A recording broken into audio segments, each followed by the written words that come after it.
ఓం నమో భగవతే శ్రీ రమణాయ. చాలా సంతోషం నాయన. నీవు దేహము కాదు, నీవు ఆత్మవని చెప్పిన జీవుడికి మింగుడు పడదు. పైగా నీవే అది అని చెప్పిన అది మింగుడు పడదు. ఎంతసేపటికి నీవు దేహమ్మని, దేహధర్మాలు నీ ధర్మాలని నీవు అనుకుంటూ ఉన్నంత కాలము ఎట్టి బోధలు చేసినా అవి నిష్ప్రయోజనమే. ఈ సందర్భంలో ఒకరు మహర్షిని అడుగుతున్నారు, బ్రహ్మాకార వృత్తి దానికి పూర్వమే మాయ తన చేష్టలు మానదా, ఆ తర్వాత కూడా అది ఉంటుందా? ఇవన్నీ ఒక హైపోథెటికల్ క్వశ్చన్స్, అంటే ఊహాజనితమైనవి. దానికి మహర్షులు వారు ఒకే విషయాన్ని ప్రస్తావిస్తున్నారు.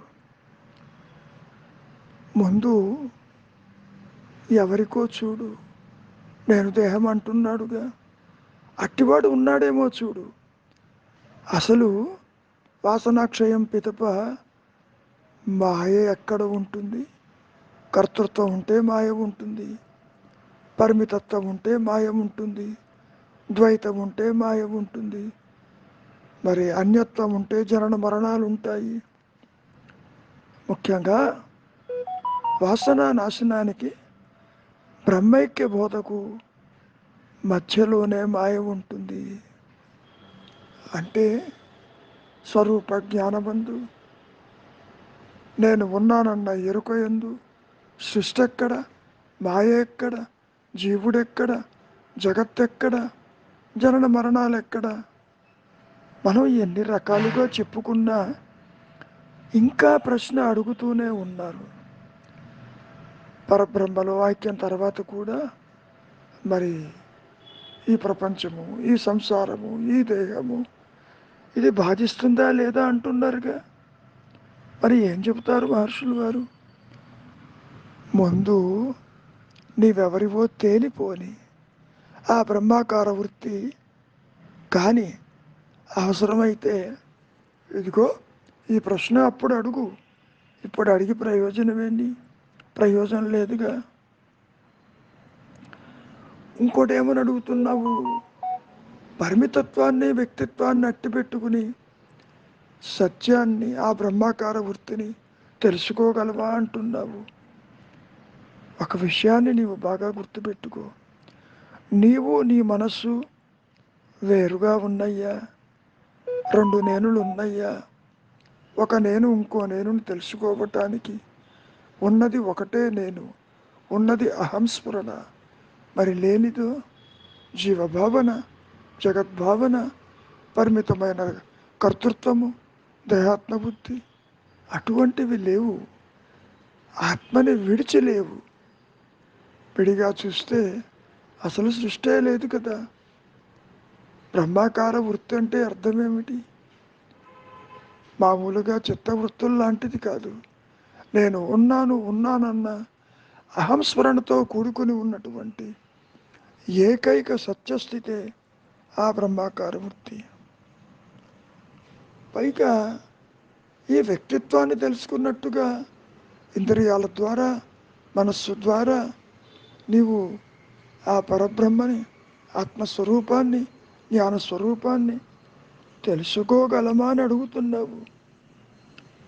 ఇక్కడ నీవు మనస్సుకు వేరు కాదు,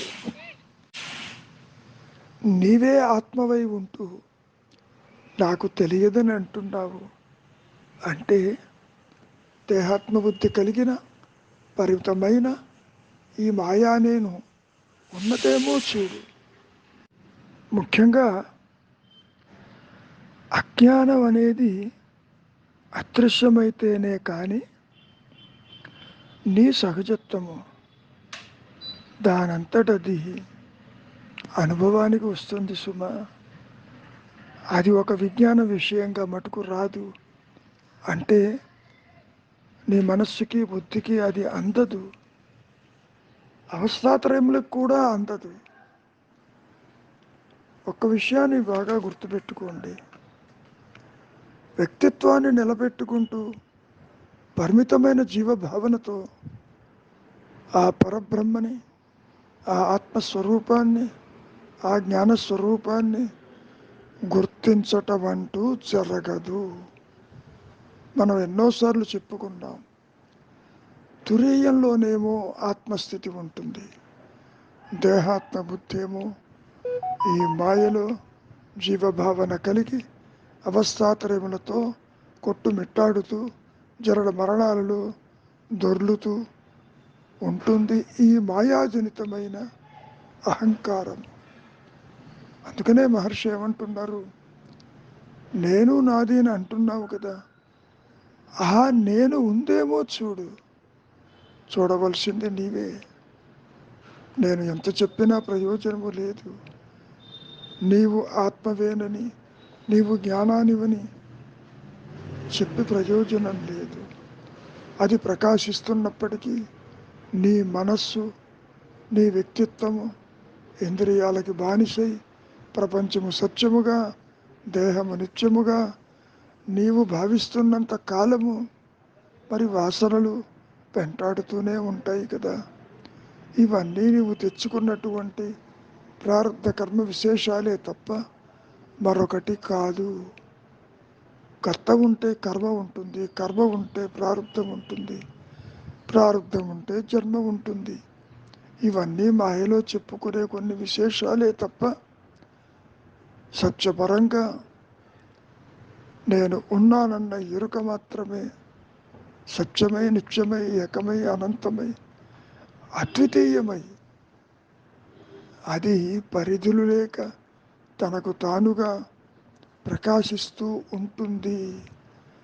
అక్కడ సృష్టి ఉండదు, జీవుడు, జగత్తు, ఈశ్వర భావనలు ఉండవు. నీవు దేహాత్మ బుద్ధితో నీ సహజత్వాన్ని అంటే ఇందాక అన్నారే బ్రహ్మాకార వృత్తిని తెలుసుకోవటం కుదరదు. రెండు నేనులు లేవు. పైగా అహం అహమంటూ స్వరూప జ్ఞానము, జ్ఞాన వృత్తి చేత అది ప్రకాశిస్తున్న స్థితిలో మరి జీవుడెక్కడ, జగత్తెక్కడ, ఈశ్వర భావనలెక్కడ, అవస్థాత్రయములెక్కడ, జనన మరణాలెక్కడ?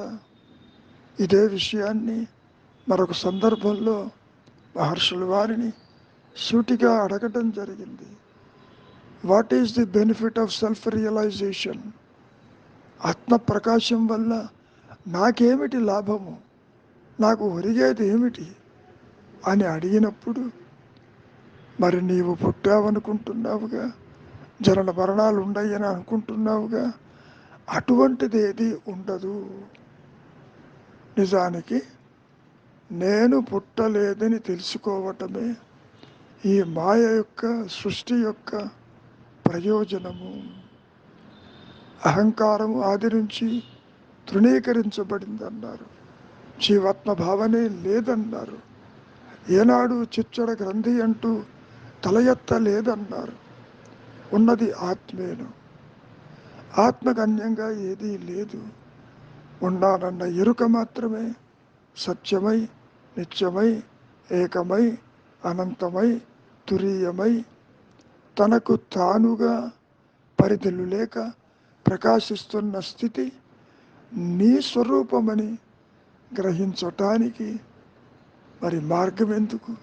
నీవే అదైనప్పుడు ఇప్పుడు ఉన్నటువంటి స్థితిని జ్ఞప్తించుకోబాకు, గుర్తించుకోబాకు, గతాన్ని విస్మరించు, భవిష్యత్తును ఊహించవద్దు.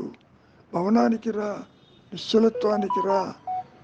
నిశ్చలమైన మనస్సులోనే, శుద్ధసత్వ మనస్సులోనే నీకు వద్దన్నా నీ సహజత్వమే ఉన్నానన్న ఎరుకతో అది ప్రకాశిస్తూనే ఉన్నది. కొత్తగా ఏది రాదు.